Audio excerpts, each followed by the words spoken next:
आइए हम लोगों ने अभी तक जो पढ़ा है वो इलेक्ट्रिक फील्ड लाइंस के बारे में पढ़ा था हम लोगों ने लास्ट लेक्चर में। तो इलेक्ट्रिक फील्ड लाइंस के जो प्रॉपर्टीज होते हैं वो सारे हम लोगों ने डिस्कस कर रखे हैं। और थोड़ा सा इलेक्ट्रिक फील्ड लाइंस के बारे में देख लेते हैं कि दो चार्ज के कारण कैसे इलेक्ट्रिक फील्ड लाइन ड्रॉ करेंगे, है ना। Electric field lines due to two charges, system of two charges. Electric field lines due to system of two charges. दो आवेशों के निकाय के कारण वैद्युत क्षेत्र रेखाएं, है ना। चलिए मान लीजिए कि एक चार्ज यहाँ पे पॉजिटिव है और यहाँ पे एक नेगेटिव चार्ज है। तो हम लोग जानते हैं कि इलेक्ट्रिक फील्ड लाइंस पॉजिटिव से ओरिजिनेट होता है और नेगेटिव पे टर्मिनेट करता है। अगर मैं बात करूँ यहाँ से यहाँ तक तो सारे पॉइंट्स पे इलेक्ट्रिक फील्ड का डायरेक्शन यही होगा, क्योंकि ये नेगेटिव चार्ज है तो नेगेटिव की तरफ होता ही है, तो हर जगह पे ऐसे ही होगा, ठीक है। अच्छा, अगर मैं बात करूँ यहाँ पे एक पॉइंट पे, तो सोचिए इस पॉजिटिव के कारण इलेक्ट्रिक फील्ड इधर और इस नेगेटिव के कारण इधर, तो नेट इलेक्ट्रिक फील्ड किधर आएगा, इधर, ठीक है, बीच में है। और इधर अगर बात करूँ यहाँ पे, तो पॉजिटिव के कारण इधर और नेगेटिव के कारण इधर, तो नेट इलेक्ट्रिक फील्ड कुछ इधर आएगा। तो जो आपका इलेक्ट्रिक फील्ड लाइन बनेगा वो कैसे बनता है मैं बता रहा हूँ आपको। वो इस तरह से आप इसको याद रखेंगे, ठीक है। किसी भी पॉइंट पे, जैसे मान लीजिए कि इस पॉइंट पे बात करें तो नेट इलेक्ट्रिक फील्ड इधर हो गया, क्योंकि पॉजिटिव के कारण इधर, पॉजिटिव के कारण इधर, नेगेटिव के कारण इधर, तो नेट किधर आया, इस। तो ये दो चार्ज के कारण इलेक्ट्रिक फील्ड लाइंस, ठीक है।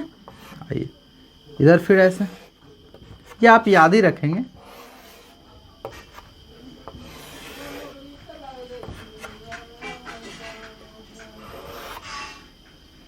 और भी सारे होंगे,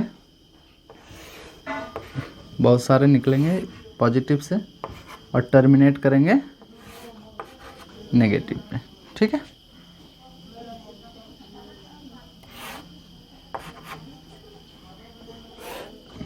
ये इस तरह, ठीक है। तो ये इलेक्ट्रिक फील्ड लाइंस है किसके कारण, दो चार्जेज, एक पॉजिटिव और एक नेगेटिव, ठीक है। अगर मैं बात करूं कि दोनों चार्जेज पॉजिटिव हैं, दो चार्जेज पॉजिटिव हैं, तो सोचिए तब इलेक्ट्रिक फील्ड लाइंस कैसे होंगे। आप सोचो, यहाँ पे अगर मैं बात करूं तो इसके कारण इधर और इसके कारण इधर, तो नेट इलेक्ट्रिक फील्ड कैसे होगा, इस तरह। तो इससे आप ध्यान रखेंगे, इसका जो इलेक्ट्रिक फील्ड लाइन आता है वो कुछ इस तरह का आता है, ऐसे।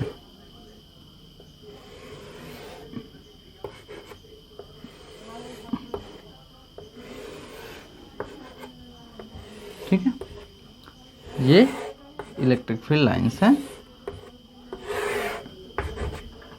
किसके कारण, दो पॉजिटिव चार्ज के।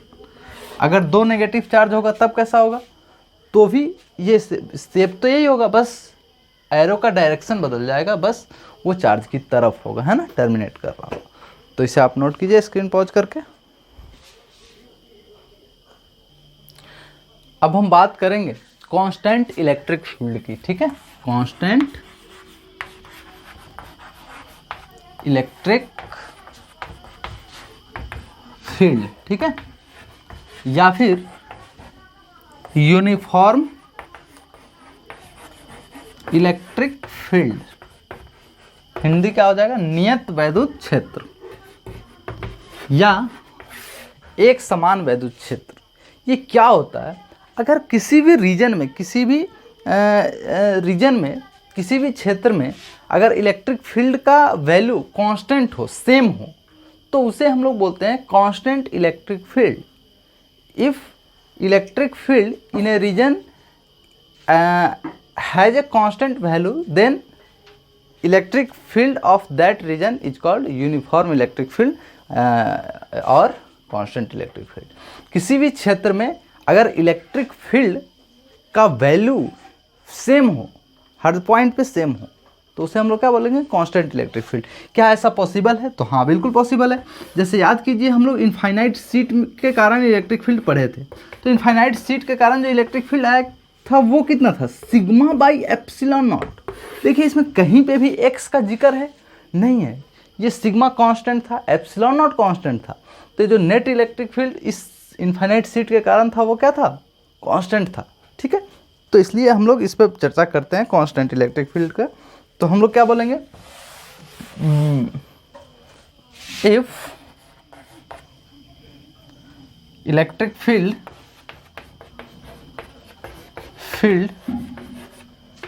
Intensity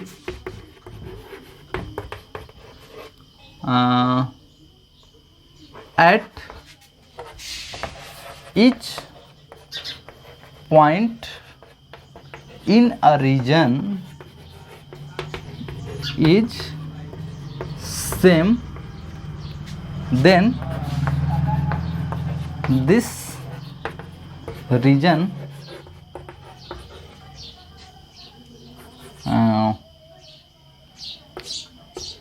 is called constant electric field region. ठीक है, हिंदी में हम लोग क्या लिखेंगे, हिंदी में लिखेंगे अगर किसी क्षेत्र में सभी बिंदुओं पर वैद्युत क्षेत्र का मान समान हो तो उस क्षेत्र को एक समान वैद्युत क्षेत्र कहते हैं। ठीक है, तो ये हम लोग नोट कर लेंगे, स्क्रीन पॉज करेंगे, नोट करेंगे।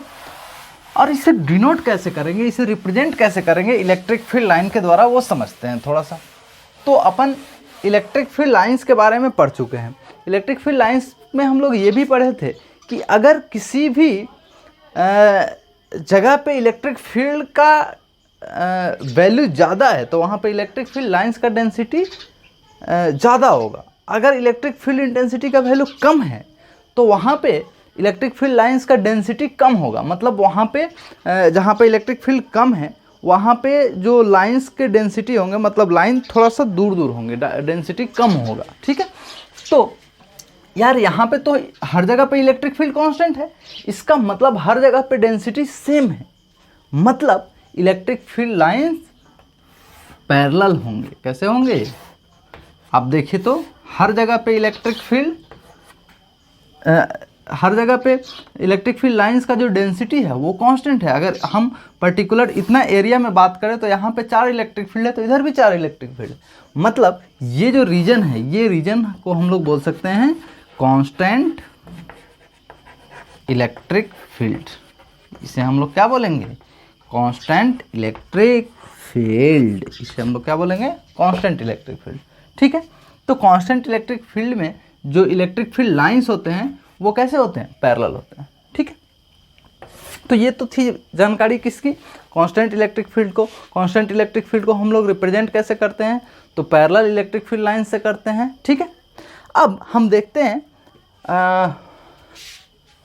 Motion of charge particles in constant electric field. किस तरह का मोशन शो करता है कांस्टेंट इलेक्ट्रिक फील्ड में आपका चार्ज पार्टिकल, वो हम लोग देख लेते हैं। तो क्या लिखते हैं, motion of charged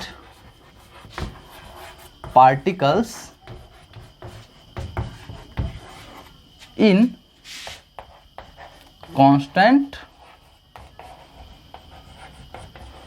electric field. ठीक है, अब क्या लिखेंगे हिंदी में, एक समान वैद्युत क्षेत्र में आवेशित कणों का गति। ठीक है, हेडिंग नोट कीजिए। तो कांस्टेंट इलेक्ट्रिक फील्ड में किस तरह का मोशन होगा एक चार्ज पार्टिकल का, वो देखते हैं। चलिए, मान लीजिए कि यहाँ पे एक कांस्टेंट इलेक्ट्रिक फील्ड है। अब हम क्या करते हैं, मान लीजिए एक पॉजिटिव Q जिसका मास m है, ठीक है, इसको इसमें छोड़ देते हैं तो क्या होगा आप बताओ। ये पॉजिटिव चार्ज है तो इलेक्ट्रिक फील्ड में ये किस तरह से चलेगा, इलेक्ट्रिक फील्ड के डायरेक्शन में इस पर फोर्स लगेगा तो क्या इसी डायरेक्शन में ये मूव कर जाएगा। तो हाँ बिल्कुल इसी डायरेक्शन में ये मूव करेगा, यानी कि इस पर फोर्स इस पर लगेगा। Q चार्ज है, m मास है, तो इस पर फोर्स इधर लगेगा कितना, Q। मान लीजिए कि इलेक्ट्रिक फील्ड का जो वैल्यू है वो है E0, कांस्टेंट है, तो इस पर फोर्स कितना लगेगा, Q इंटू E0। अच्छा अगर एक्सेलरेशन की बात करें, एक्सेलरेशन, तो एक्सेलरेशन कितना होता है सर, एक्सेलरेशन होता है फोर्स बाई मास, तो फोर्स कितना है, Q E0 बाई मास है m, तो ये एक्सेलरेशन हो गया। अब एक्सेलरेशन में देखिए तो Q कांस्टेंट है, E0 भी कांस्टेंट है और m तो कांस्टेंट है, तो यार ये सारा कांस्टेंट है तो एक्सेलरेशन कैसा आ गया, कांस्टेंट। तो याद करिए हम लोग पढ़े थे क्लास 11th में काइनेमेटिक्स में कांस्टेंट एक्सेलरेशन का बहुत सारा सवाल हम लोग किए थे, तो क्या यहाँ पे भी कांस्टेंट एक्सेलरेशन का सवाल किया जा सकता है, बिल्कुल किया जा सकता है। वैसे सारे सवाल इसमें रिलेट किए जा सकते हैं। अच्छा इसका पाथ कैसा होगा सर, तो पास ये चूँकि इस पर फोर्स तो हमेशा इसी डायरेक्शन में लग रहा है तो ये चलेगा किस डायरेक्शन में, तो इस ये तो हम लोग देख रहे थे, थोड़ा सा रिकॉर्डिंग का प्रॉब्लम है, मैं बहुत देर ऐसे ही पढ़ा के देखा तो रिकॉर्डिंग ही ऑफ था, ऐसे हो जाता है खुद से ऑफ, इसलिए बार बार देखते रहना पड़ता है। चलिए कोई बात नहीं, यहाँ तक रिकॉर्ड हुआ था कि इस पे फोर्स देख रहे हैं कि QV0 लग रहा है ना, तो एक्सेलरेशन कितना हम लोगों ने देखा था, QV0 बाई m, और ये एक्सेलरेशन कांस्टेंट था, कांस्टेंट एक्सेलरेशन है। अच्छा जिस डायरेक्शन में फोर्स लग रहा है उसी डायरेक्शन में एक्सेलरेशन होता है, और वेलोसिटी भी इसी फोर्स तो इसी डायरेक्शन में लग रहा है। अब अगर ये रुका हुआ है, इनिशियली रेस्ट में है, तो इस पर फोर्स इस डायरेक्शन में लगेगा तो ये मूव इसी डायरेक्शन में करेगा। अगर इनिशियली इस डायरेक्शन में ही चल रहा होता, इनिशियली रेस्ट में नहीं होता, अभी यहाँ पे हमने क्या रखा, रेस्ट में रखा, तो चल पड़ा ये इस डायरेक्शन में। अगर सोचो मैं इसी डायरेक्शन में इसको चला के छोड़ देता तो भी इसी डायरेक्शन में फोर्स लगता। तो यहाँ पे इसका जो इनिशियल वेलोसिटी है या तो रेस्ट में है, कोई वेलोसिटी नहीं है इनिशियल, या फिर सेम डायरेक्शन में है, तो इसका पाथ कैसा होगा, स्ट्रेट लाइन। तो इसका पाथ कैसा आ जाएगा सर, वो आएगा स्ट्रेट लाइन,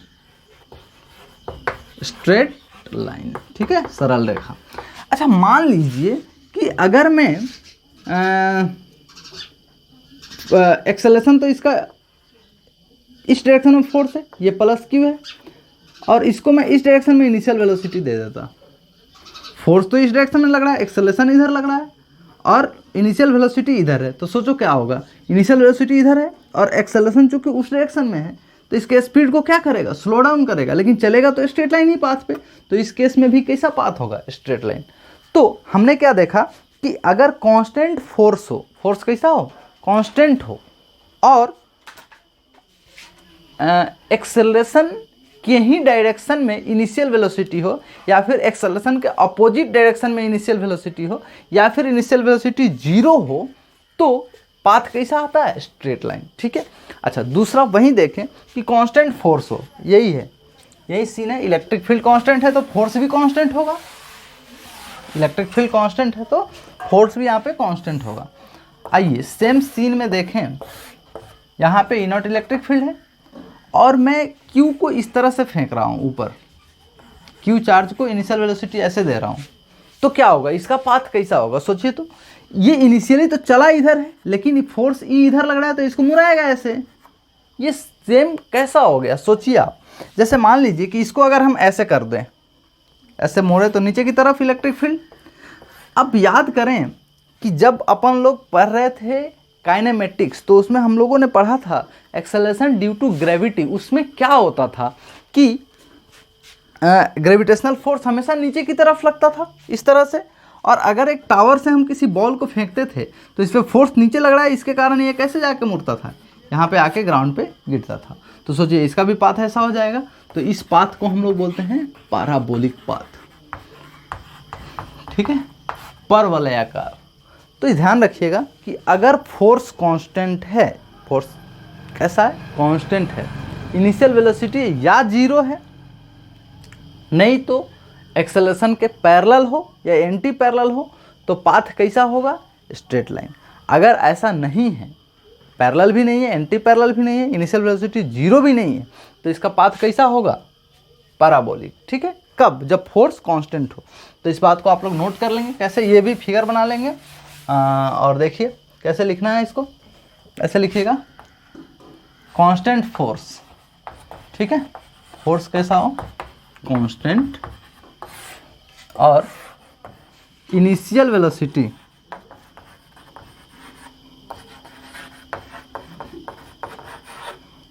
क्या हो, जीरो हो, या parallel to acceleration,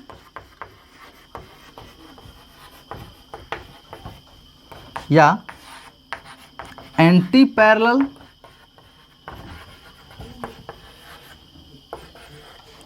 to acceleration. Then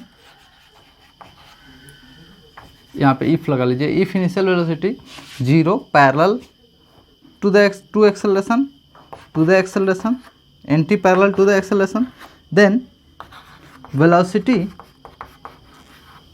path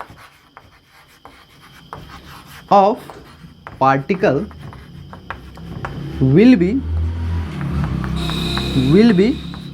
parallel, straight line। कैसा होगा, स्ट्रेट लाइन। ठीक है, ये कांस्टेंट फोर्स है। तब हिंदी में क्या लिखेंगे, नियत फोर्स, नियत बल। यहाँ पे लिखेंगे यदि प्रारंभिक वेग शून्य, त्वरण के समानांतर, त्वरण के प्रति समानांतर हो, तो कण का पथ सरल रेखीय होगा। ठीक है, ये नोट करेंगे। नेक्स्ट यहाँ पे लिख लेंगे, इफ इनिशियल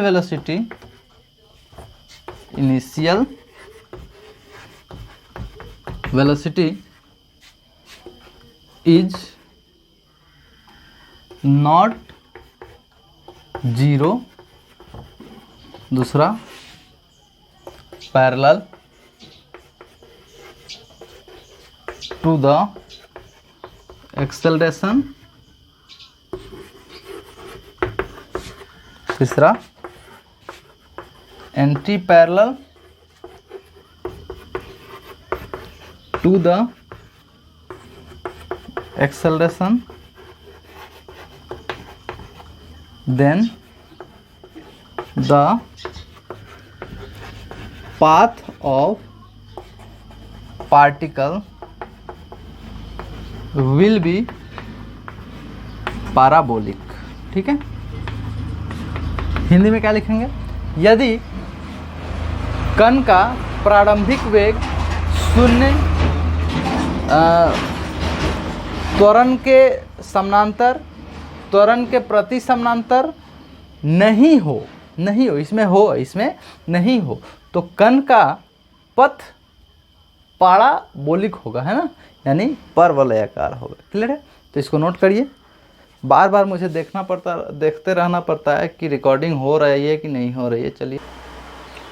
चलिए एक सवाल देता हूँ, ध्यान दीजिए।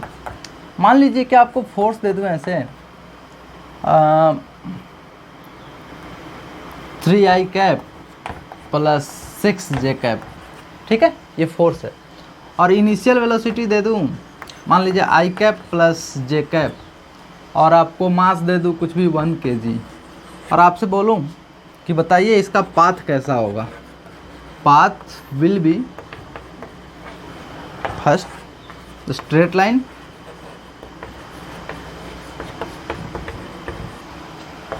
Circular, parabolic, none of these. ठीक है, चलिए बताइए इसमें कौन सा ऑप्शन आपको सही लग रहा है। ध्यान दीजिए, ऐसे सवाल हैं तो पहले इसमें देखिए फोर्स कांस्टेंट है कि नहीं है, पहले ये बात देखिए। तो फोर्स तो कांस्टेंट है साहब, क्योंकि 3i cap plus 6j cap, इसका एक मैग्नीट्यूड निकालिएगा तो कितना आएगा, √3a² प्लस 6a², ये मैग्नीट्यूड आ जाएगा इसका।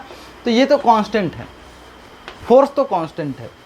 अब हम देखेंगे कि जो एक्सेलरेशन है, एक्सेलरेशन तो फोर्स के डायरेक्शन में होगा। अब हमें ये देखना है कि जो इनिशियल वेलोसिटी u है वो एक्सेलरेशन के पैरेलल है, एंटी पैरेलल है, या फिर कुछ भी नहीं है। तो इनिशियल वेलोसिटी पहला बात तो जीरो नहीं है, पैरेलल एंटी पैरेलल भी नहीं है। आप देखिए इसका डायरेक्शन अलग है, इसका डायरेक्शन अलग है, डायरेक्शन सेम नहीं है। तब ये दोनों क्या है, ये एक्सेलरेशन और इनिशियल वेलोसिटी सेम डायरेक्शन में या पैरेलल एंटी पैरेलल नहीं है। इसलिए चूंकि फोर्स कांस्टेंट है, फोर्स कांस्टेंट है तो ये कैसा पाथ लेगा, पैराबोलिक पाथ लेगा। ठीक है, तो इसे नोट कीजिए। फिर एक और सवाल देखते हैं इस पे। ये सारे सवाल आपके कॉन्सेप्ट क्लियर करेंगे, इसलिए इसे समझने का प्रयास करें। चलिए, जैसे मैं बोलूं कि एक यूनिफॉर्म इलेक्ट्रिक फील्ड है, ठीक है, ई0 फील्ड। अब इसमें हमने एक चार्ज पार्टिकल Q को, जिसका मास m है, इस तरह से फेंका ऊपर की तरफ, तो इसका पाथ ऐसे हो जाएगा। दूसरा पाथ ऐसे हो जाएगा। तीसरा पाथ ऐसे हो जाएगा। चौथा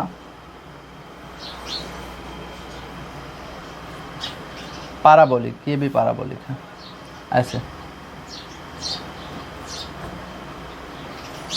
ऐसे। चौथा। तो बोलिए साहब, और पाथ कौन सा होगा इसका? Path will B option first 2 3 D 4। आप सोचिए, आप इसको एक बार स्क्रीन पॉज कीजिए और सोचिए कि कौन सा आंसर सही है। पहले देखिए, अगर आप ध्यान से देखें तो इनिशियल वेलोसिटी ऊपर है, इलेक्ट्रिक फील्ड ऐसे है, इसका मतलब फोर्स तो इधर लगेगा, तो एक्सेलरेशन भी इधर होगा। एक्सेलरेशन इधर है और इनिशियल वेलोसिटी ऊपर है, तो सेम डायरेक्शन में एक्सेलरेशन और इनिशियल वेलोसिटी नहीं है, तो ये पैरेलल, तो ये स्ट्रेट लाइन तो होगा नहीं।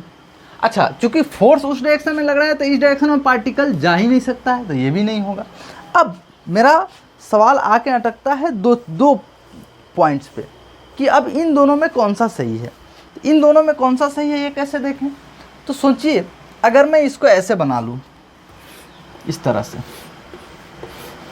ग्रेविटेशन का थोड़ा सा इस पे यहाँ पे कंसेप्ट देखिए। ग्रेविटेशन वाले में क्या होता था, जैसे मोशन अंडर ग्रेविटी में अगर मैं टावर पे चढ़ के एक पार्टिकल को ऐसे फेंकता था, तो क्या ये पार्टिकल कभी ऐसा हो सकता था कि ऐसे जाके ऐसे घूम जाए? कभी भी ऐसा पॉसिबल नहीं था। ये हमेशा कैसे जाके गिरता, ऐसे। तो आप सोचिए, ये वाला में क्या हो रहा है, ये तो आके इधर टकरा रहा है, तो इसलिए ये भी आंसर नहीं होगा। तो कौन सा होगा? सेकेंड। तो सेकेंड पार्ट हो जाएगा। क्लियर है? तो आप इसे नोट करिए, स्क्रीन पॉज कीजिए, इसको नोट कीजिए, फिर आगे देखते हैं सवाल। अब यहाँ पे यार हमें क्या देखने को मिल रहा है कि हम लोग यहाँ पे काइनेमेटिक्स इन्वॉल्व कर दे रहे हैं। तो ये पूरे इलेक्ट्रोस्टैटिक्स में आप काइनेमेटिक्स इन्वॉल्व कर सकते हो, और आपसे सवाल पूछा जाता है काइनेमेटिक्स इन्वॉल्व करके। तो इसलिए आप परेशान ना हो, इसको सीखने का प्रयास करें, क्योंकि काइनेमेटिक्स इन्वॉल्व करके आपसे सवाल पूछता है। चलिए देखते हैं एक सवाल। मान लीजिए, सॉरी, एक यहाँ पे दो प्लेट है, इस पे चार्ज है मान लीजिए पॉजिटिव, ठीक है, प्लस सिग्मा इसका चार्ज डेंसिटी है, और इस पे है नेगेटिव, माइनस सिग्मा इसका चार्ज डेंसिटी है, और यहाँ से यहाँ तक का d डिस्टेंस है, और मान लीजिए कि इसका लेंथ l है, ठीक है। अब सोचिए, यहाँ पे एक q चार्ज m मास को हमने v रफ्तार से फेंका, ठीक है। तो अब चूंकि यहाँ पे इलेक्ट्रिक फील्ड कैसे होगा, आप सोचिए, ये पॉजिटिव है तो पॉजिटिव से नेगेटिव की तरफ, और नेगेटिव है तो नेगेटिव की तरफ ही, यानी इलेक्ट्रिक फील्ड तो ऐसे है। और इलेक्ट्रिक फील्ड जब इस प्रकार है तो फोर्स तो इस पे नीचे लगेगा। अच्छा, इलेक्ट्रिक फील्ड इधर है तो फोर्स भी नीचे होगा, तो फोर्स नीचे है तो ध्यान से देखिए ये कभी भी स्ट्रेट लाइन नहीं चलेगा, इसका पाथ कैसा होगा, पाराबोलिक। तो इसका पाथ पाराबोलिक होगा। तो सोचिए पाराबोलिक पाथ में ये इधर जाके इधर आके टकरा जाएगा या फिर इसको पार कर जाएगा। ये आपसे सवाल पूछा जा रहा है कि क्या ये इधर टकराएगा या फिर उधर जाके गिरेगा, बिना टकराए हुए गिर जाएगा। तो आप सोचिए क्या ये इधर आके टकराएगा या फिर बिना टकराए गिरेगा, इस बात पे डिपेंड करता है कि वेलोसिटी कितनी है। बिल्कुल, अगर वेलोसिटी बहुत ज़्यादा है तो ये बिना टकराए गिर जाएगा, उधर चला जाएगा। अगर वेलोसिटी कम है तो ये इधर ही टकरा जाएगा। तो सोचिए ये दोनों हो सकता है। तो इसमें आपसे पूछा है, सवाल ये पूछा कि find the minimum velocity such that the charge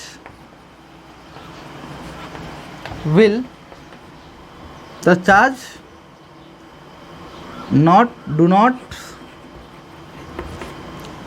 hit the lower plate। ठीक है, हिंदी में आप लिखेंगे कि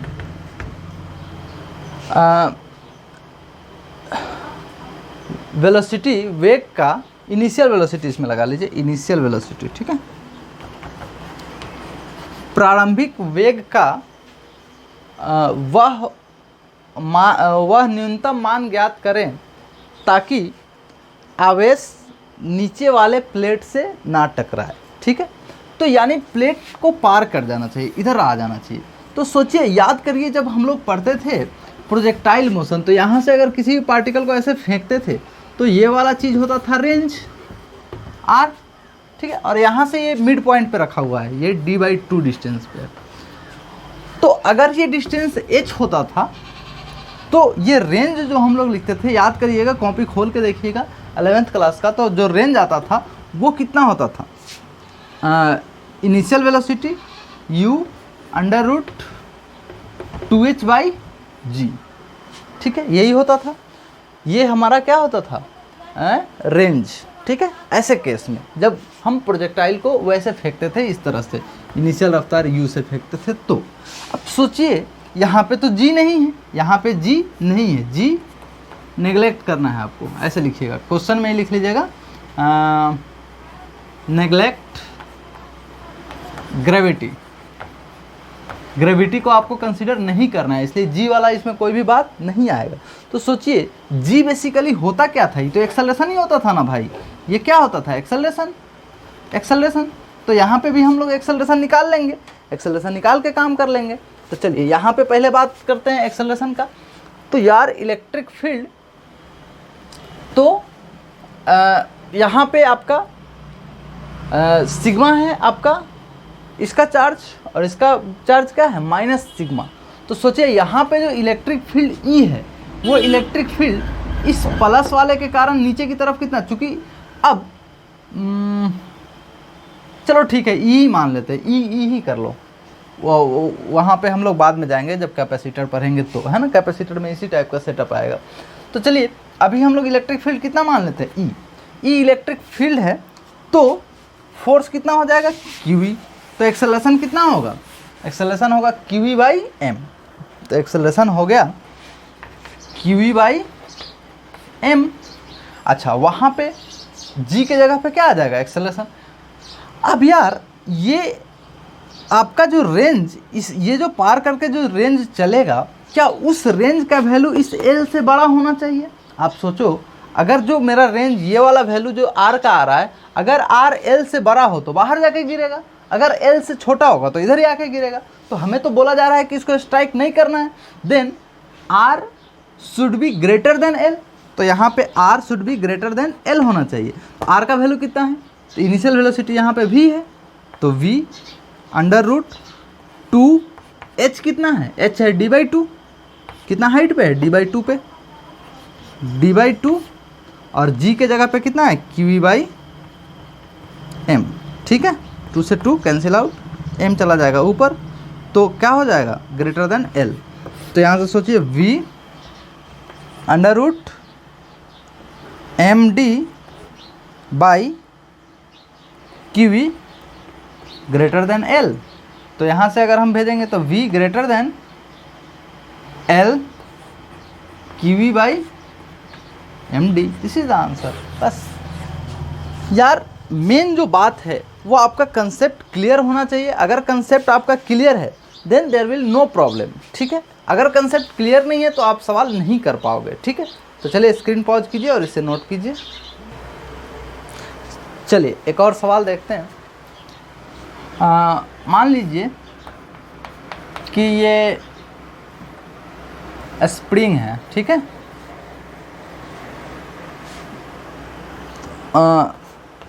मास इसका m है, इसका स्प्रिंग कांस्टेंट k है। तो सोचिए क्या हो रहा होगा, ये इक्विलिब्रियम में होगा, ठीक है, इक्विलिब्रियम में है। और इक्विलिब्रियम में है, नीचे फोर्स कितना लग रहा है mg। अगर मैं बात करूँ इसका m का, तो नीचे फोर्स लग रहा है mg और ऊपर लग रहा है, ये अपने नेचुरल लेंथ से थोड़ा सा नीचे होगा x। तो कितना फोर्स लग रहा है ऊपर, kx, ये हम लोग जानते हैं। और यहाँ पे mg बराबर क्या है, kx है, ये अपन लोग जानते हैं। अब क्या करें कि इसमें एक इलेक्ट्रिक फील्ड लगाना शुरू कर दे, ठीक है। If we apply an electric field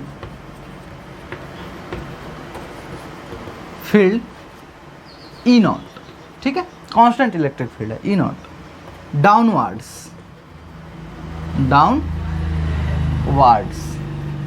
then पहला आप ये बताइए, अगर मैं इलेक्ट्रिक फील्ड अप्लाई कर दूं तो क्या होगा इसके साथ। क्या ये नीचे की तरफ इस पे फोर्स लगेगा, m मास है, q चार्ज है इस पे, ठीक है। तो क्या होगा, इस q चार्ज के कारण इस पे फोर्स नीचे की तरफ लगेगा। तो ये जो फोर्स लगेगा उसके कारण ये नीचे दब के रह जाएगा या फिर सिंपल हार्मोनिक मोशन करेगा, ये थोड़ा सा आप सोचिए क्या होगा, सोचिए।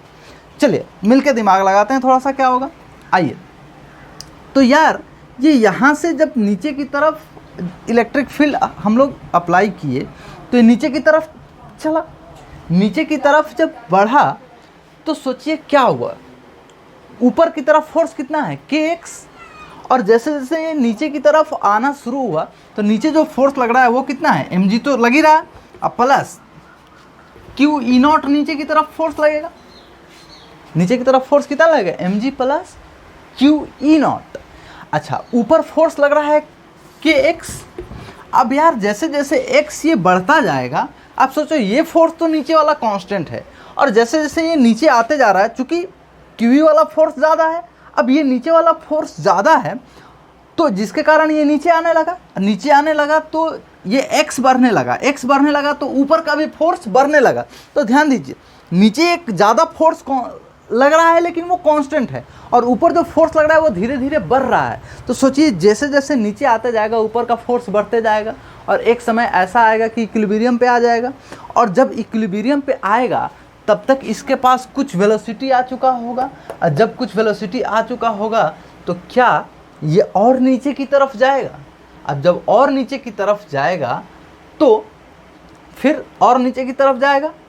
अब उसके बाद क्या होगा, जैसे यहाँ पे ये दोनों बराबर हुआ तो वो इक्विलिब्रियम पोजीशन हो गया, वहाँ पे नेट फोर्स कितना हो गया 0, लेकिन इसके पास वेलोसिटी है तो वेलोसिटी के कारण ये किधर जाएगा, नीचे की तरफ। अब सोचिए नीचे की तरफ तो जा रहा है, अब जैसे जैसे नीचे जाएगा तो यहाँ पे मान लीजिए कि x1 मान लीजिए x1 पे आके ये दोनों बराबर हो गए। अब फिर नीचे जाएगा तो x और बढ़ेगा और जब x और बढ़ेगा तो क्या होगा, ये ऊपर की तरफ खिंचाने लगेगा, ऊपर वाला फोर्स ज़्यादा हो जाएगा तो ऊपर की तरफ खिंचाने लगेगा। तो ये क्या करेगा, तो फिर ये ऊपर की तरफ जब खिंचाएगा तो ये किधर जाएगा, ऊपर जाएगा, फिर मीन पोजीशन पे आएगा तो वहाँ पे उसको वेलोसिटी है जिसके कारण वो कहाँ जाएगा, ऊपर जाएगा। तो इस तरह से ये क्या करेगा, ऊपर नीचे करना शुरू कर देगा और ये क्या परफॉर्म करेगा, सिंपल हार्मोनिक मोशन। ये सिंपल हार्मोनिक मोशन परफॉर्म करेगा। तो आपसे बोल रहा है कि then find time period of SHM, ठीक है। एसएचएम करेगा, ये तो हमें समझ में आ गया। अब इसका टाइम पीरियड बताना है। तो आप थोड़ा सा सोचिए कि एसएचएम कर रहा है, हिंदी में आप लिख लेंगे कि यदि अगर हम ई नॉट वैद्युत क्षेत्र लगाते हैं, तो ई नॉट वैद्युत क्षेत्र नीचे की तरफ लगाते हैं तो यह एसएचएम करेगा जिसका आवर्तकाल ज्ञात करे। तो सोचिए यार, हम लोग स्प्रिंग ब्लॉक सिस्टम पहले भी पढ़े हुए हैं। तो स्प्रिंग ब्लॉक सिस्टम में जो टाइम पीरियड होता था वो जी पे डिपेंड नहीं करता था, तो यहाँ पे क्यू पे भी डिपेंड नहीं करेगा। तो यहाँ पे जो इलेक्ट्रोस्टैटिक फोर्स है उस पर डिपेंड नहीं करेगा। तो इसका जो टाइम पीरियड है वो कितना होगा, 2π√m/k। ठीक है, बस यही टाइम पीरियड होगा। अगर ये इलेक्ट्रिक फोर्स नहीं होता, सीधे खींच के छोड़ते तो भी टाइम पीरियड यही होता, और चूंकि यहाँ पे इलेक्ट्रिक फील्ड के कारण नीचे की तरफ फोर्स लगा तो भी टाइम पीरियड यही है। चूंकि स्प्रिंग ब्लॉक सिस्टम का टाइम पीरियड डिपेंड नहीं करता है इन सब चीज़ों पे। ठीक है, तो आप इसे नोट करिए। फिर इसी में एक और चीज़ देखते हैं। पहले देख ले कि रिकॉर्डिंग चालू है कि बंद है। अब इसी सवाल में आप दूसरा सवाल बना के लिखिएगा। ठीक है, टाइम पीरियड तो ये हो गया। आप इसमें लिखिएगा इसका एम्पलीट्यूड बताइए, है ना। देन फाइंड, टाइम पीरियड हटा के लगाइएगा एम्पलीट्यूड। ठीक है, एम्पलीट्यूड यानी आयाम। ठीक है, आयाम ज्ञात करें। अब आवर्तकाल ज्ञात करने की जगह पे क्या लिखेंगे, आयाम ज्ञात करें। चलिए, आयाम क्या होता है, एम्पलीट्यूड क्या होता है वो देखिए ध्यान से। एम्पलीट्यूड होता है इक्विलिब्रियम पोजीशन से एक्सट्रीम पोजीशन। ठीक है, जो मैक्सिमम डिस्प्लेसमेंट होता है उसके बीच का डिस्टेंस।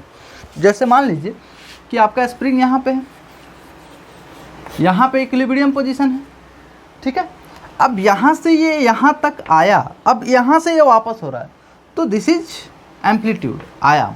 ठीक है, अब सोचिए, मान लीजिए कि कहीं पे ये x1 डिस्टेंस पे आके यहाँ पे जैसे इलेक्ट्रिक फील्ड हम लोगों ने अप्लाई किया, तो सोचिए x1 पे आया। ठीक है, तो x1 पे आके ये इक्विलिब्रियम में हो गया, तो नीचे फोर्स कितना लग रहा है, नीचे फोर्स लग रहा है mg और ऊपर लग रहा है kx1। इक्विलिब्रियम में, इक्विलिब्रियम का बात है तो क्या लिखेंगे, kx1 बराबर mg।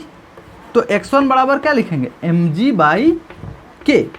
अब ये इलेक्ट्रिक फील्ड के कारण यहाँ पे रुकेगा कि नीचे की तरफ आता चला जाएगा। जैसे इलेक्ट्रिक फील्ड लगा यहाँ पे आया और यहाँ पे इसका इक्विलिब्रियम पोजीशन था, लेकिन अब ये क्या हुआ, ये नीचे की तरफ भागेगा। नीचे की तरफ भाग के मान लीजिए कि यहाँ पे आ गया x2 पे। अब यहाँ से ये क्या होगा, वापस जाएगा। अब वापस जाएगा तो ये हमारा ये वाला चीज़ क्या हो जाएगा, एम्पलीट्यूड हो जाएगा। ये क्या होगा, एम्पलीट्यूड। तो सोचिए अब यहाँ पे फोर्स कितना लग रहा होगा, नीचे की तरफ फोर्स लग रहा होगा, mg तो लग ही रहा होगा। अच्छा, ऊपर अब फोर्स कितना लग रहा होगा, kx2, और साथ साथ नीचे क्या लग रहा होगा, QE भी लग रहा होगा। QE0 था इलेक्ट्रिक फील्ड, तो QE0। तो यहाँ से हम क्या लिखेंगे, kx2 बराबर mg प्लस QE0। तो x2 कितना हो जाएगा, mg प्लस QE0/k। ठीक है, अब एम्पलीट्यूड कौन होगा, एम्पलीट्यूड होगा आपका x2 माइनस x1। तो x2 कितना है जी, mg/k प्लस QE0/k, और यहाँ से माइनस mg/k। तो ये mg/k से mg/k कैंसिल आउट हो गया, QE/k। ये हो गया आपका एम्पलीट्यूड। क्लियर है, तो चलिए इसे नोट कीजिए, फिर आगे देखते हैं। अच्छा, याद कीजिए हम लोग जब ग्रेविटेशन पढ़ रहे थे तो वहाँ पे effect of electric field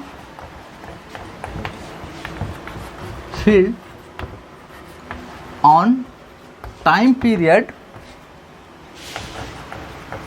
of pendulum पढ़े थे, याद कीजिए। अगर याद नहीं भी है तो ग्रेविटेशन का कॉपी खोलिए, वहाँ पे देखिए पढ़ाया गया होगा तब ये बात उतने अच्छे से समझाया नहीं गया था, बस आपको ये समझ में बस बता दिया गया था कि क्यूई फोर्स नीचे की तरफ लगेगा। सोचिए कि ये पेंडुलम है आपका एम मास का, ठीक है, तो नीचे की तरफ फोर्स लगता है mg और ऊपर लगता है टेंशन, तो टेंशन बराबर होता है mg, ठीक है। तो टाइम पीरियड कितना होता है, ये टेंशन है, ये टेंशन, ठीक है।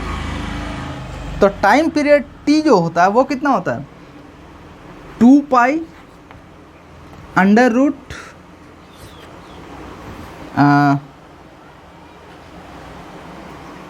L बाई जी, ठीक है।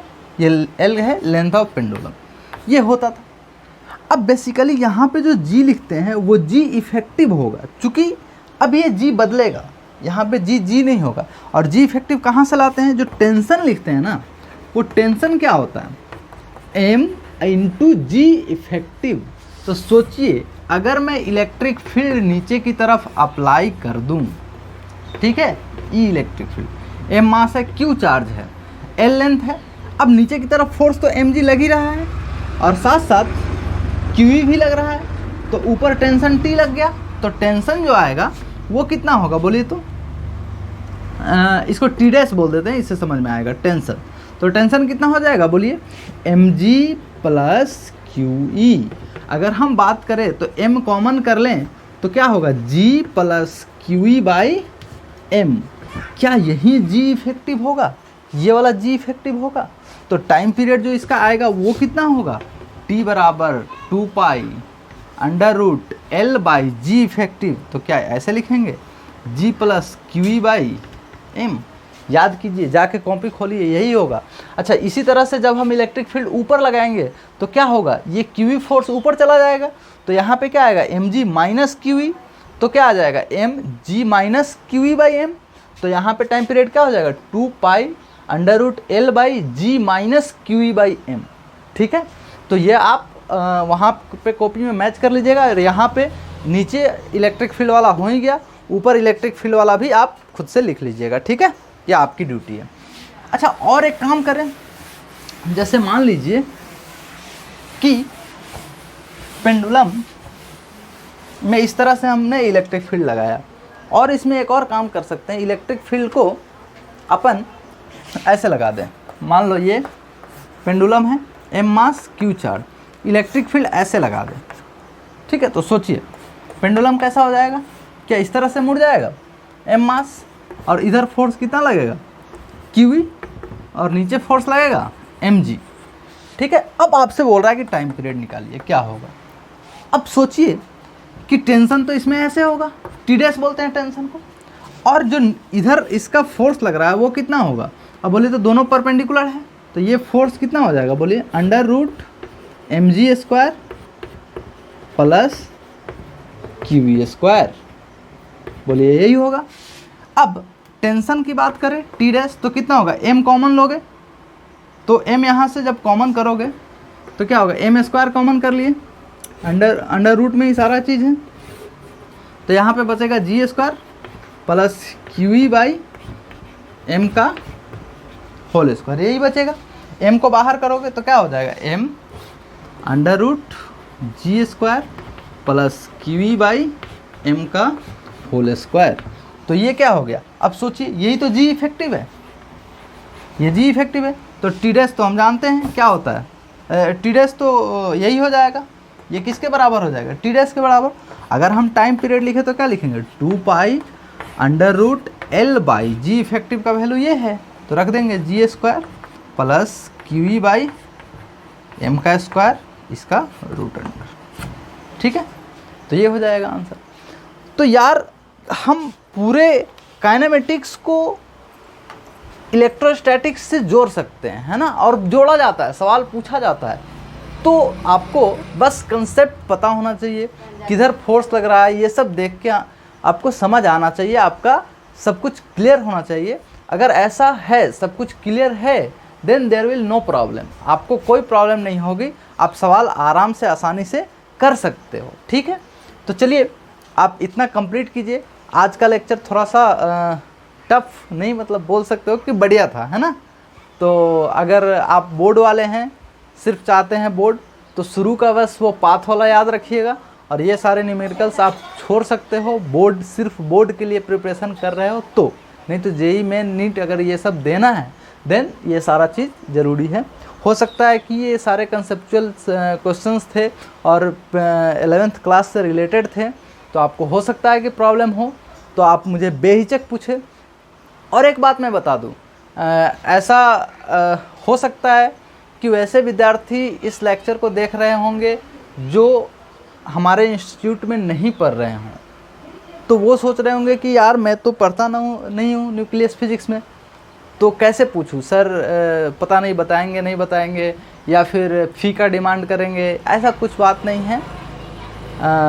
अभी अगर आप मेरे यहाँ नहीं भी पढ़ते हों देन आप मेरे से सवाल पूछ सकते हो, बस आप ये मुझे बता देना कि यूट्यूब पे मैंने देखा यहाँ पे प्रॉब्लम है, ठीक है। तो कोई इशू नहीं है, आप मेरे यहाँ पढ़ते हो, आप मेरे यहाँ नहीं पढ़ते हो, चूँकि मैं ये सारा चीज़ पब्लिक प्लेटफॉर्म पे डाल रहा हूँ यूट्यूब पे, तो आपको पूछने का पूरा हक है, मैं बताऊँगा, ठीक है। तो आप बिल्कुल भी हेजिटेट ना हो, सवाल पूछें और पढ़ते रहें, ठीक है। पढ़ते रहें, बढ़ते रहें। धन्यवाद।